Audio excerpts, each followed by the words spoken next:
দিদি একবারে গামছা পরে ফেলতেছেন। হ্যাঁ, আমাদের ঐতিহ্য মদ রান্না করা হয়। আরব সম্প্রদায়ের প্রধান খাবার কি? আমাদের প্রধান খাবার হচ্ছে যে কালো খাসি বলে না, এই কালো খাসি বলে। এর খাসির মাংস? আচ্ছা আচ্ছা, কি কালো খাসি? সারা বিশ্বের মধ্যে গারো এবং খাসিয়া, আমরা তো মাতৃতান্ত্রিক। সব গোলাপ ফুল ফুটে আছে। হ্যাঁ, গোলাপ ফুল, গাঁদা ফুল। ফুলকে কি বলেন? বিবাল। আজকে সব গারো সম্প্রদায়ের দিদিদের সাথে আমি আছি। কোন ক্লাসে পড়ো? দুইজনই ওয়ানে পড়ো? বাহ, তোমরা দুজন খুবই সুন্দর মাশাআল্লাহ। এই মধুপুরের যে আনারস, এটা আপনাদের হাতেই তৈরি হয়? হ্যাঁ, আমাদের মানে আপনারাই চাষ আমরা করেন? লাগে আমরা চাষ করি, আমরা নিরাই। এটা হচ্ছে সবাই আনারস বাগানে যাওয়ার প্রস্তুতি। এটাকে আপনারা কি বলেন আপনাদের ভাষায়? বাগি। বাগি? হ্যাঁ, আত্থি। হ্যাঁ, আত্থি বাগি। আত্থি বাগি। আচ্ছা, এগুলো এখন ধার দিচ্ছেন? হ্যাঁ হ্যাঁ, আদানি কবা। ও বুটও লাগে? হ্যাঁ, অনেক কাটা তো এই আনারস গাছের মধ্যে অনেক কাটা তো, এই জন্য বুট লাগে, মোজা, জুতা, প্যান্ট পরতে হয়। এখানে কি সবারটা আলাদা আলাদা নাকি যে যেটা মন চায় নিয়ে যায়? না, একজনের আলাদা আলাদাই। আলাদা আলাদা। হ্যাঁ, সবাই প্রস্তুতি নিচ্ছেন? হ্যাঁ, মাঠে নামার, আনারস বাগানে নামার প্রস্তুতি। পান খাবেন দাদা? পান খাবো না। ওনারাই হচ্ছেন মধুপুরের আনারসের মূল কারিগর। এই যে মধুপুরের যে আনারস, যেটা হচ্ছে পুরো বাংলাদেশ জুড়েই সমাদৃত। এই আনারস বাগান আপনাদের? এটা না, এটা আমাদের না, এটা আমরা কাজ করতেছি যে এখানে। আচ্ছা আচ্ছা, তো আপনাদের এটা কি মানে রোজ হিসাবে কাজ করেন? মানে আপনাদের পারিশ্রমিক কিভাবে পান? এখন তো 500 টাকা দেয়। রোজ 500 টাকা? হ্যাঁ, 500 টাকা। শালগিও ইশল নারাসো, শালগিও ইশল নারাসো। এটাই হচ্ছে গারোদের প্রধান খাবার, যেটা একটু আগে দিদি বললেন। গারোদের প্রত্যেকের ঘরেই একটা করে কালো খাসি থাকে, আর এটা তো বিশাল সাইজ। এই গারো পল্লীর যে গ্রামটা আমি ঢুকলাম, ঢোকার পরে মনে হলো কেউ যেন গ্রামটা নিজের হাতে খুব সুন্দর করে সাজিয়ে রেখেছে। পুরো গ্রামটা চমৎকার, অপূর্ব গ্রাম। খুব সুন্দর করে একটা গেট বানানো হয়েছে বাড়িতে ঢোকার আগে। আর এই বাসাটা আপনাদেরকে একটু দেখাই, চমৎকার চমৎকার বাসা। পুরো বাসাটা ফুলে ফুলে সাজিয়ে রাখা হয়েছে। পুরো বাসার আঙিনা জুড়ে কেবল ফুল আর ফুল। আর বাসা থেকে বের হওয়ার পরেই পুরোটা হচ্ছে কলা বাগান। কি খাচ্ছেন? পোড়া তরকারি। পুরো তরকারি মানে? পোড়া তরকারি হচ্ছে আমাদের গারো খাবার। এটা আমাদের ঐতিহ্য, যাকে বলে আমরা ওয়াকবেন। আচ্ছা আচ্ছা, এটা কিভাবে রান্না করেন? এটা প্রথমে মাংস কষাই নেই, কষানোর পরে ভালোভাবে সিদ্ধ হওয়ার পরে তারপরে পানি ঢালা হয়। মানে তেল মরিচ যা লাগে সব কিছু দিয়ে কষাই নেওয়া হয়, যাকে বলে চাউলের গুঁড়ো। হ্যাঁ, আচ্ছা, গুঁড়ো দিয়ে রান্না করা হয়। এটাকে বলেন পোড়া তরকারি? হ্যাঁ, পোড়া তরকারি। আচ্ছা আচ্ছা, তো তার মানে এটা হচ্ছে মাংস? হ্যাঁ হ্যাঁ, আচ্ছা মাংস। আচ্ছা, বাহ। আর ভাতকে কি বলেন আপনারা? ভাতকে মি বলা হয়। মি? আর এই যে থালাটা খাচ্ছেন এটাকে কি বলেন? রাংথাল। রাংথাল। আচ্ছা আচ্ছা। আর আপনার পুরো নামটা কি? জনিতা গাবিল। জনিতা গাবিল। গাবিল? গাবিল কি আপনার টাইটেল? হ্যাঁ, টাইটেল। আচ্ছা আচ্ছা, এই গাবিল যে টাইটেলটা, এটার ইয়েটা কি, মানে পুরো বিষয়টা কি গাবিলের মানে? গাবিলের হলো বিশ্বাস। আচ্ছা আচ্ছা গাবিল শব্দের অর্থ বিশ্বাস। আচ্ছা আচ্ছা। এমনি ধরেন আর কি কি টাইটেল আছে আপনাদের নামের সাথে? আমাদের নামের সাথে বা আমাদের সম্প্রদায়ের, আমাদের অনেকগুলো সম্প্রদায় তো, ক্রেক, মা, মান্দা, রং, ডালবত, ছাম্বগং, অনেকগুলা আচ্ছা আচ্ছা, ইত্যাদি যা তো বলে। এই যে এত সম্প্রদায়ের নাম বলেন, এগুলোর কোনো পার্থক্যটা কি? পার্থক্য, একটা পার্থক্য যেমন আপনাদের মধ্যে আছে না, ইসলামের মধ্যে আপনাদের আহমেদ, খাতুন, বেগম, না, এগুলা আমাদের মধ্যেও আছে। মাহারি বলে আমরা যাকে বলে। মাহারি? হ্যাঁ, মাহারি আচ্ছা আচ্ছা গোষ্ঠী। আচ্ছা আচ্ছা, মাহারি গোষ্ঠী আপনারা।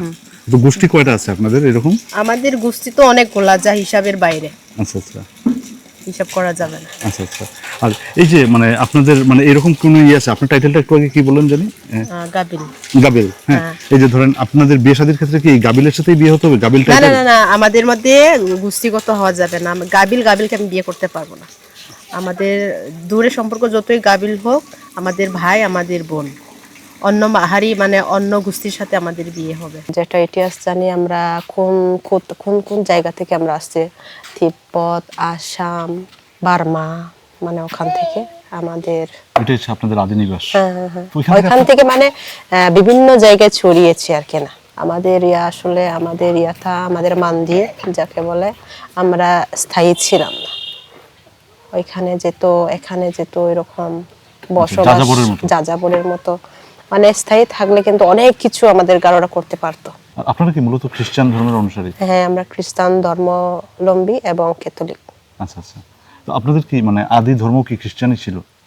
আদি ধর্ম মানে আমাদের আদি ধর্ম বলতে আমাদের সনাতন ধর্ম ছিল।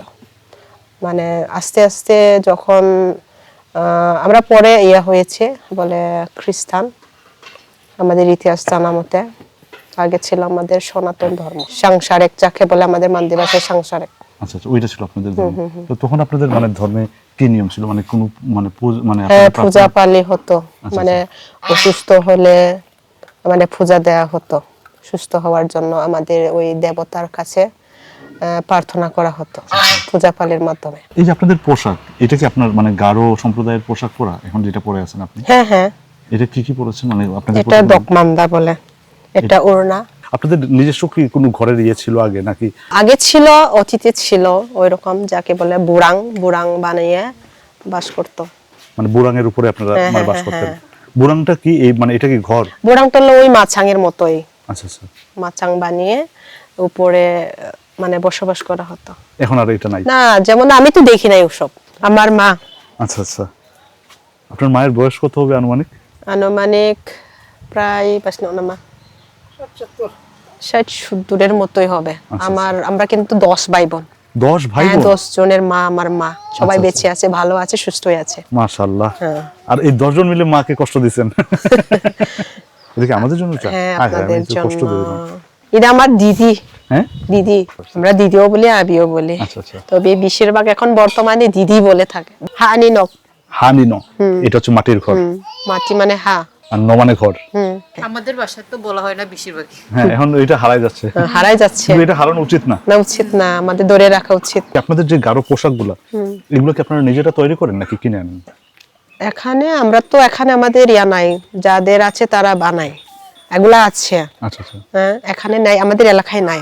তবে আমাদের গারো পোশাক আমরা নিজেরাই বানাই। না, ওকে ছিনগা গাল, এটা কি দিদি রান্না করতেছেন? এটা গোসলের জন্য পানি সিদ্ধ দেয়া হয়েছে। ও আচ্ছা গোসল আচ্ছা। করবে। এখনো তো শীত যায়নি। এটা কি দীক্ষা। দীক্ষা? কি দীক্ষা আমাদের ঐতিহ্য একটা জিনিস। এখানে আমাদের ঐতিহ্য মদ রান্না করা হয়। এটার ভেতরে এখন মদ নাই? না, ঢুকিয়ে রেখেছে, প্রয়োজন হলে রান্না করবে, আচ্ছা, প্রয়োজন না হলে রেখে দেবে। আচ্ছা আচ্ছা। প্রয়োজন ছাড়া রান্না করা হয় না আমাদের এদিকে। তো সাধারণত এটা আমরা কি কোনো আমাদের উৎসবে? অনুষ্ঠানের জন্য, যেমন বিয়ের অনুষ্ঠান, শ্রাদ্ধ, তারও জন্মদিন, ওই উপলক্ষে শুধু ব্যবহারের জন্য। আপনাদের বাড়ির আশপাশে কি সবার একটা করে আনারস বাগান থাকে নাকি? সবার না, সবাই লাগায় না আনারস, কেউ হলুদ লাগায়, কেউ কলা, কেউ আবার সবজি বাগান দেয়। আচ্ছা আচ্ছা। সবাই সব রকম না, কিন্তু কোনো জায়গায় খালি তবে থাকে না। বেশিরভাগ আছে আনারস বাগান। আপনি যেটা বললেন আনারস বাগান আছেই। উনি কে আপনার? ইনি আমার বাবা।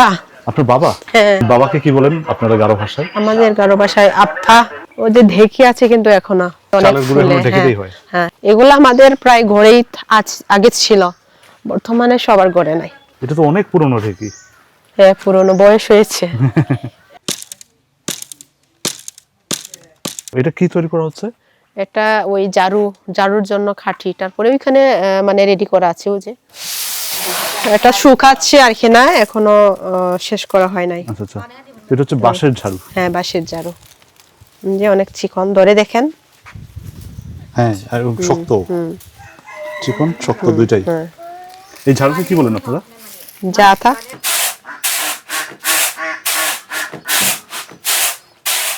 এটা খকরেং বলা হয়। খকরেং? এটা কি? থুরা। এটা হচ্ছে থোরা। তো থোরা আর খকরেং এর মধ্যে পার্থক্য কি? এটা মডেল আলাদা, তো ডিজাইন গুলো আলাদা। এটা মূল কাজ কি? এটা দিয়ে কি করেন আপনারা? মূল কাজ এখানে ঘাস উঠানো যায়, তারপরে আমাদের ঐতিহ্য মদ নেওয়া যায়, তারপরে বিভিন্ন ফলগুলোও নেওয়া যায়।